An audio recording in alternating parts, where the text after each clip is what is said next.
दोस्तों, ट्रैक में चाहे लाश भी हो, दरोगा उसे चौकी से निकालने का 1 लाख लेता था। लेकिन आज की रात कुछ अलग थी, क्योंकि आज उसी चौकी के रास्ते से एक ऐसा ट्रक गुजरने वाला था जिसमें बैठी थी आईपीएस पूजा सिंह, सादे कपड़ों में, ट्रक ड्राइवर बनकर। फिर जो हुआ उसको जानने के लिए वीडियो में अंत तक बने रहना। दोस्तों, दरअसल रात के 10 बज चुके थे। शहर की चहल पहल अब थम चुकी थी, पर हाईवे पर ट्रकों की आवाजाही अब भी चालू थी। अंधेरा घना था, लेकिन चौकी नंबर 9 की रोशनी और वहां खड़े दरोगा शंकर यादव की आंखें पूरी रात जागने के लिए तैयार थीं। दरोगा शंकर यादव, एक ऐसा नाम जिसे इलाके के ट्रक ड्राइवर तक सुनते ही डर जाते थे। उसका रेट फिक्स था, एक ट्रक 1 लाख, चाहे सामान हो, अवैध माल हो या फिर कोई और चीज। उसकी नजर में इंसान की कीमत भी ट्रक के टायरों से कम थी। लेकिन आज की रात कुछ अलग थी, क्योंकि आज उसी चौकी के रास्ते से एक ऐसा ट्रक गुजरने वाला था जिसमें बैठी थी आईपीएस पूजा सिंह, सादे कपड़ों में, ट्रक ड्राइवर बनकर। आईपीएस पूजा सिंह 1 महीने से इस केस पर काम कर रही थीं। उन्हें लगातार शिकायतें मिल रही थीं कि ट्रकों में न सिर्फ नशीले पदार्थ बल्कि लड़कियों की तस्करी भी की जा रही है, मगर सबूत के अभाव में कोई कार्यवाही नहीं हो पा रही थी। जब तक खुद न जाओ तब तक गंदगी की गहराई का अंदाजा नहीं होता। पूजा ने अपनी ऑफिस टेबल पर बैठते हुए कहा था। उसने साधारण कुर्ता पायजामा पहना, बालों को दुपट्टे से ढका और ट्रक ड्राइवर विजय के साथ निकल पड़ी उस रास्ते पर जो हर रात एक नई काली दास्तान लिखता था। ट्रक नंबर आरजे 14 GE छा छा छा धीमे धीमे चौकी के पास पहुंचा। विजय ने पूजा की ओर देखा, जो ड्राइविंग सीट पर बैठी थी। उसकी आंखों में घबराहट नहीं थी, बल्कि एक गहरी शांति और अटूट संकल्प था। पूछेगा नाम तो क्या बताना है? विजय ने धीमे स्वर में पूछा। बोल देना, पूजा नहीं पुष्पा, पूजा ने मुस्कुराते हुए कहा। नाम याद रख लेना, वरना कहानी वहीं खत्म हो जाएगी। चौकी पर दरोगा शंकर यादव खड़ा था। उसने ट्रक को रुकने का इशारा किया। पूजा ने ब्रेक दबाया। कहां जा रहे हो रात के इस वक्त? दरोगा ने आंखें सिकोड़ते हुए पूछा। साहब, माल लेकर जयपुर जा रहे हैं, पूजा ने जानबूझकर गला खंखारते हुए ड्राइवरी अंदाज में बोला। माल देखा है? दरोगा ने अपनी राइफल लिए सिपाही की ओर इशारा किया। वो ट्रक की ओर बढ़ा, लेकिन पूजा ने चालाकी से ट्रक का दरवाजा खोला और नीचे उतर आई। साहब, जल्दी पहुंचना है, ये लीजिए। उसने एक लिफाफा आगे बढ़ाया। दरोगा ने लिफाफा खोला, गिनती नहीं की। उसके चेहरे पर वही घमंडी मुस्कान थी। जाओ, और अगली बार 5 मिनट पहले रुकना, वरना दिक्कत हो सकती है। ट्रक आगे बढ़ गया। कुछ दूर जाकर पूजा ने ट्रक रोका। उसकी सांसें गहरी थीं, लेकिन आंखों में जीत की एक चमक थी। पहला स्टेप पार हो गया, अब अगली रात कुछ बड़ा करेंगे। विजय ने चौंक कर पूछा। अगली रात आप फिर चलेंगी? पूजा ने मुस्कुराते हुए कहा, जब तक उसके जैसे दरोगा की वर्दी उतरवाकर जेल में न डाल दूं। पूजा सिंह चैन से नहीं बैठेगी। रात आगे बढ़ गई, लेकिन आईपीएस पूजा के इरादे अब और भी पक्के हो गए थे। इस सिस्टम की गंदगी को साफ करने के लिए अब वो खुद कीचड़ में उतर चुकी थीं, और अगली रात सच सामने लाने की शुरुआत होने वाली थी। सुबह का सूरज चढ़ चुका था, लेकिन आईपीएस पूजा सिन्हा की आंखों में नींद का नामो निशान नहीं था। रात की घटनाएं उसके जहन में चक्कर काट रही थीं। दरोगा शंकर यादव की बेशर्मी, उसका आत्मविश्वास और उसका सिस्टम से बड़ा मैं हूं वाला रवैया पूजा को भीतर तक झकझोर गया था। वह जानती थी कि इस पूरे रैकेट के तार कहीं ज्यादा गहरे और ऊपर तक जुड़े हैं। सिर्फ दरोगा शंकर नहीं, कोई न कोई और भी है जो इस खेल का मास्टरमाइंड है। पूजा को यह लड़ाई अब अकेले नहीं, लेकिन बहुत सोच समझकर लड़नी थी। सर, मुझे एक खास ऑपरेशन के लिए छूट चाहिए, पूजा ने जिले के डीआईजी को फोन पर रिपोर्ट दी। पूजा, तुम्हारा ट्रैक रिकॉर्ड भरोसेमंद है, मगर इस बार जो तुम करने जा रही हो वो खतरनाक है। सर, खतरनाक होना इस केस का हिस्सा है। अगर हम अंदर से सिस्टम साफ नहीं करेंगे तो बाहर बदलाव की उम्मीद बेकार है। कुछ देर की चुप्पी के बाद डीआईजी ने हामी भर दी। ठीक है पूजा, तुम ऑपरेशन कोड जाल शुरू करो, जरूरत पड़ने पर पूरी फोर्स तुम्हारे पीछे होगी। पूजा साधारण कुर्ता पहनकर फिर से विजय के घर पहुंची। वहां पहले से ही एक और ट्रक ड्राइवर, नाम था सलीम, पूजा का इंतजार कर रहा था। सलीम ने हाल ही में अपनी बहन को खोया था, जो अचानक गायब हो गई थी। शक था कि वही तस्करी रैकेट में फंस गई। मैडम, अगर आपकी योजना में मेरी बहन के लिए कोई उम्मीद है तो मैं जान भी दांव पर लगा दूंगा, सलीम बोला। पूजा ने उसका कंधा थामते हुए कहा, अब हम सब साथ हैं। इस बार न सिर्फ दरोगा बल्कि उसके पीछे बैठे सभी गुनहगार जेल में होंगे। पूजा ने इस बार सलीम के ट्रक में 2 हिडन कैमरे और एक वायरलेस माइक्रोफोन लगवाया। सलीम को समझा दिया गया कि कैसे बात करनी है, कैसे पैसा देना है और कैसे अगर कोई लड़की दिखे तो उसे बचाने की कोशिश करनी है। पूजा एक जीप में थोड़ी दूर से निगरानी कर रही थी। ट्रक चौकी नंबर 9 की ओर बढ़ा। वहीं दरोगा शंकर यादव खड़ा था, सिगरेट का कश लेते हुए। जैसे ही ट्रक रुकने वाला था, शंकर ने सलीम को पहचाना। अबे तू फिर आया? पिछली बार तो ज्यादा माल नहीं दिया था, शंकर ने हंसते हुए कहा। साहब, इस बार बहुत कीमती सामान है, खुद देख लो। दरोगा ट्रक के पास गया, पीछे के हिस्से को खोल कर देखा। एक 17-18 साल की सहमी हुई लड़की एक बोरी में छिपाई गई थी। उसकी आंखें डरी हुई थीं। वाह, इस बार तो इनाम भी मिलेगा ऊपर से, शंकर ने ठहाका लगाया। ले चलो, लेकिन ध्यान रहे, ये लड़की बॉर्डर तक जानी चाहिए, उसका दाम दुगना मिलेगा। पूजा सब देख रही थी, लाइव कैमरे में अपने हाथ कांपते महसूस कर रही थी। लेकिन अभी वक्त नहीं था सामने आने का।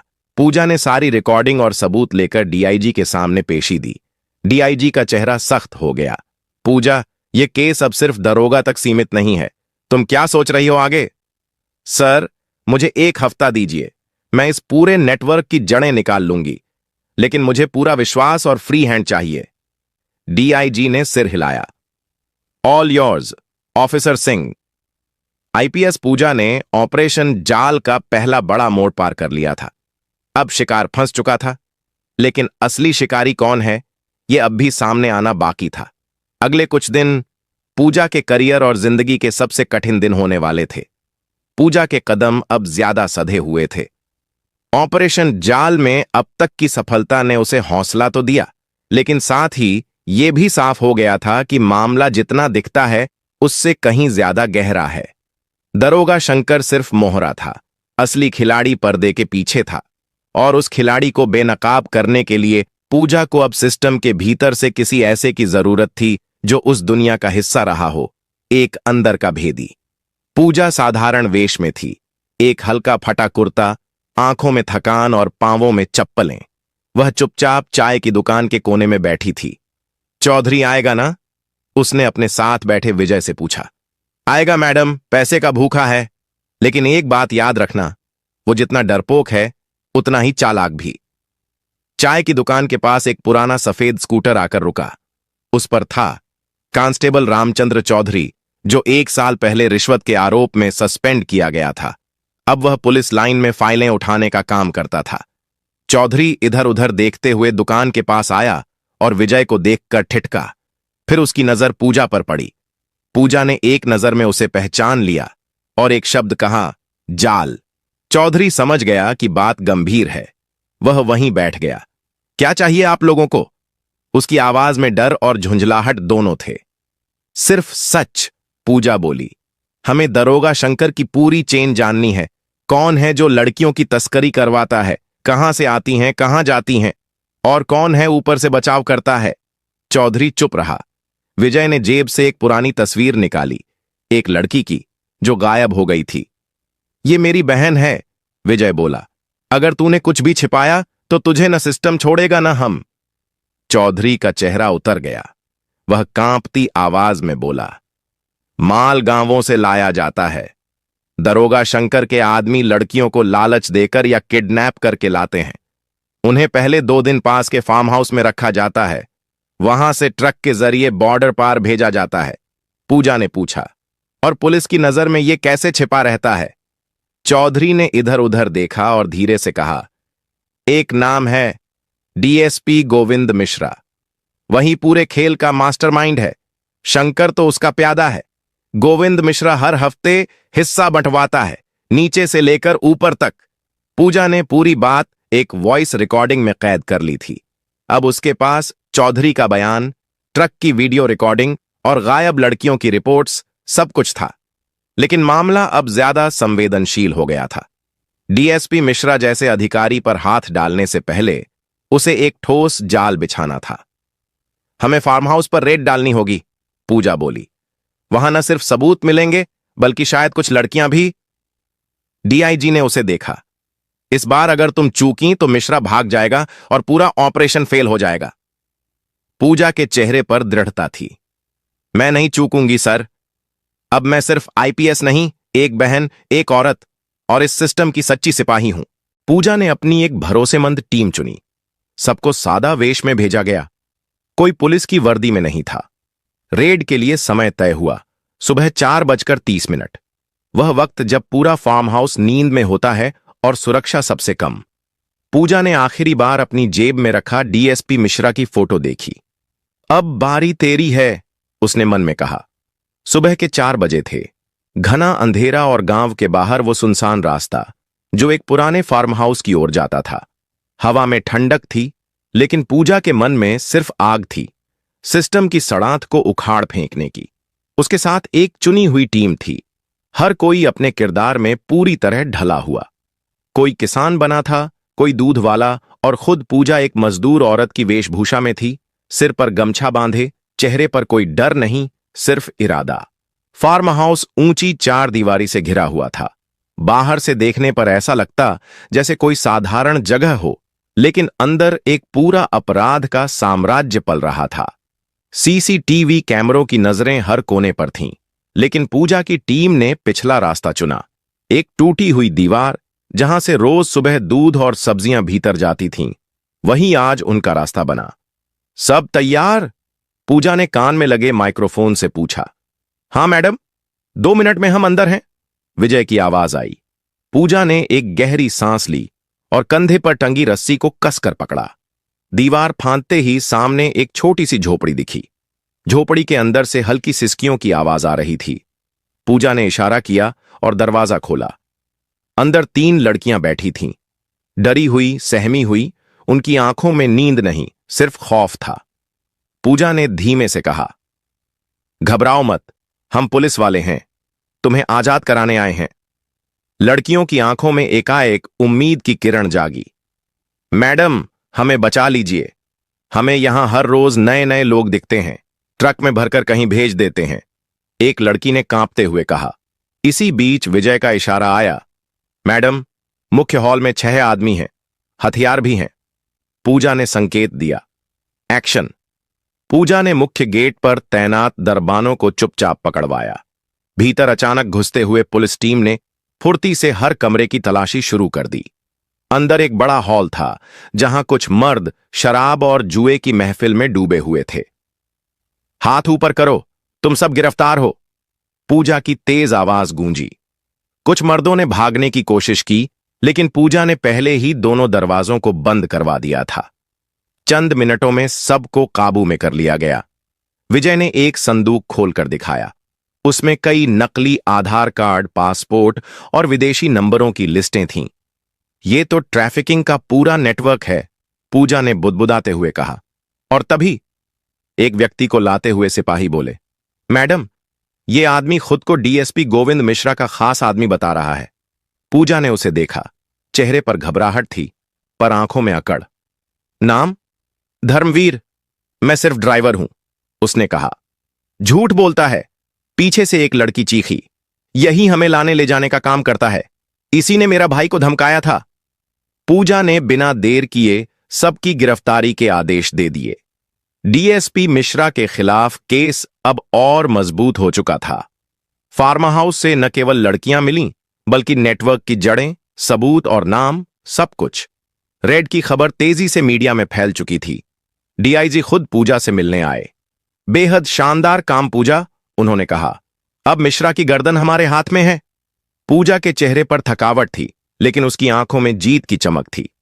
सर, अब अगला कदम? मिश्रा की गिरफ्तारी। और उसके बाद? डीआईजी ने पूछा। पूजा थोड़ी देर चुप रही, फिर बोली, उसके बाद उस मंत्री का नंबर है जो इसे बचाता रहा है। पूरा जिला थरथरा गया था। फार्म हाउस रेड की खबर आग की तरह फैली और उसके साथ ही एक नाम, डीएसपी गोविंद मिश्रा। अब तक अपनी रौब और रुतबे से लोगों की जुबानों पर ताले जड़ देने वाला मिश्रा अब खुद जांच के घेरे में था। लेकिन गिरफ्तारी आसान नहीं थी। वो पुलिस महकमे का हिस्सा था और उसे बचाने के लिए कई रसूखदार लोग मैदान में उतर चुके थे। पूजा अपने ऑफिस में बैठी थी। मेज पर सजी फाइलों के ढेर में वही सबसे मोटी फाइल खुली थी, Govind Mishra case. Madam, CBI की कोऑर्डिनेशन टीम लाइन पर है, विजय ने सूचना दी। कनेक्ट करो। सीबीआई अफसर ने कहा, हमने आपके द्वारा जुटाए सबूतों को वेरीफाई कर लिया है। गोविंद मिश्रा का नाम मानव तस्करी नेटवर्क की रीढ़ में दर्ज है। आप चाहें तो उसे अरेस्ट कर सकती हैं। पूजा ने मुस्कुराकर कहा, मैं इसी जवाब का इंतजार कर रही थी। पूरे इलाके में हलचल थी। मीडिया वालों को भनक लग चुकी थी, लेकिन पूजा ने सबको चकमा देने के लिए सिर्फ 3 गाड़ियों के काफिले में निकलने का निर्णय लिया। वो जानती थी, मिश्रा को गिरफ्तारी से पहले सचेत करना मतलब साक्ष्यों का सफाया।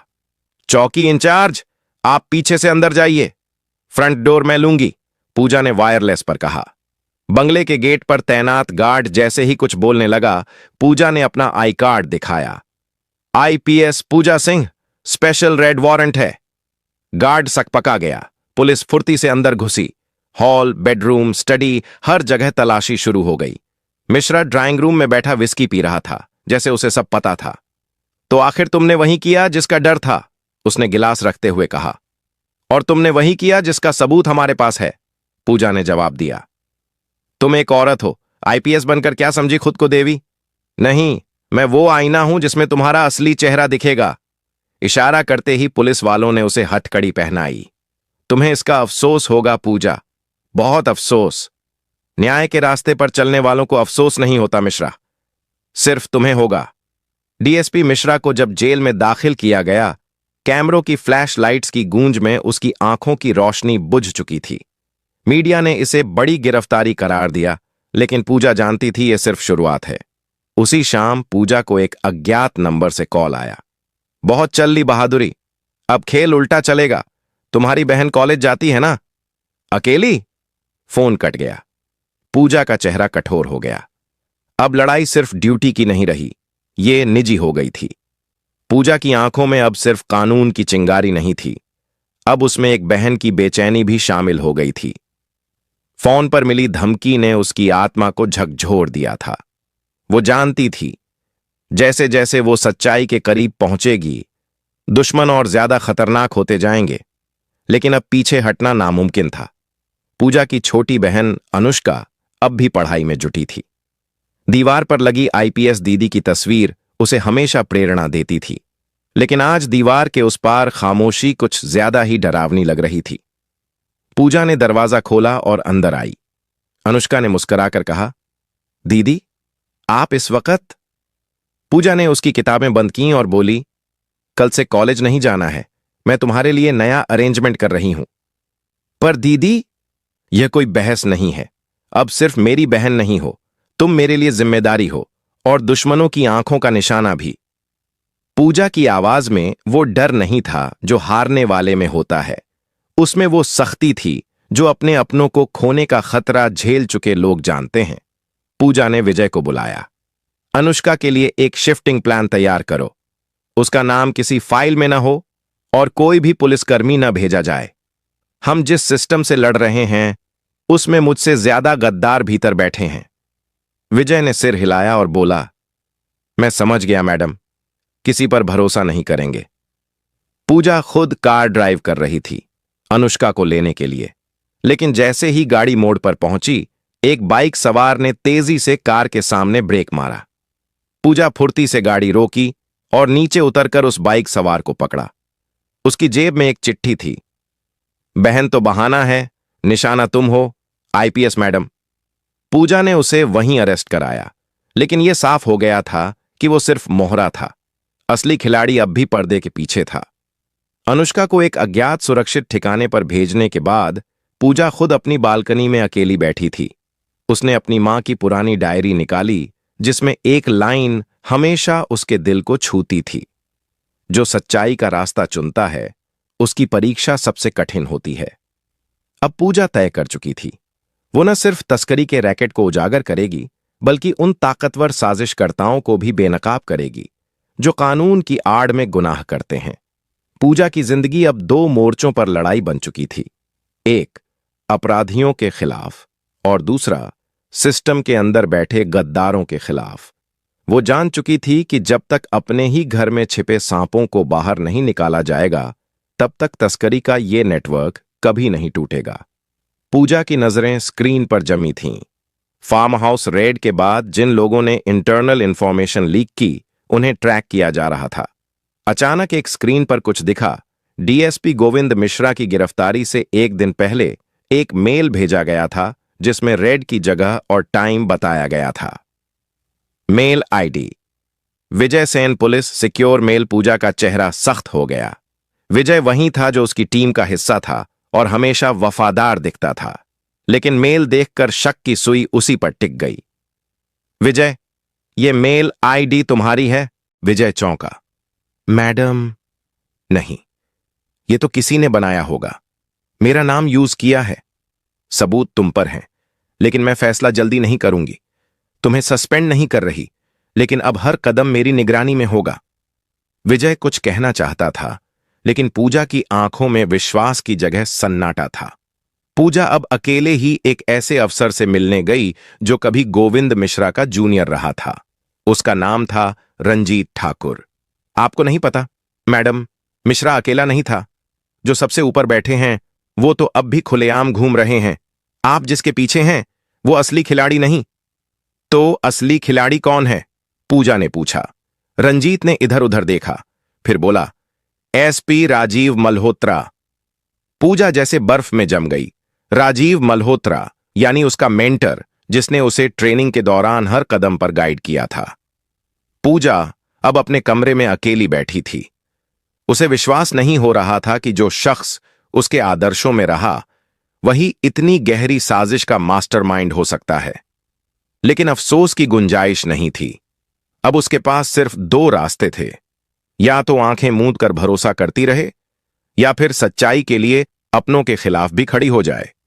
उसने अपने हाथ में रिवॉल्वर उठाई और डायरी में लिखा, अब युद्ध अपने लोगों से है, लेकिन न्याय के लिए यह भी जरूरी है। पूजा अब सीधे एसपी राजीव मल्होत्रा के खिलाफ कार्रवाई करने के मूड में थी।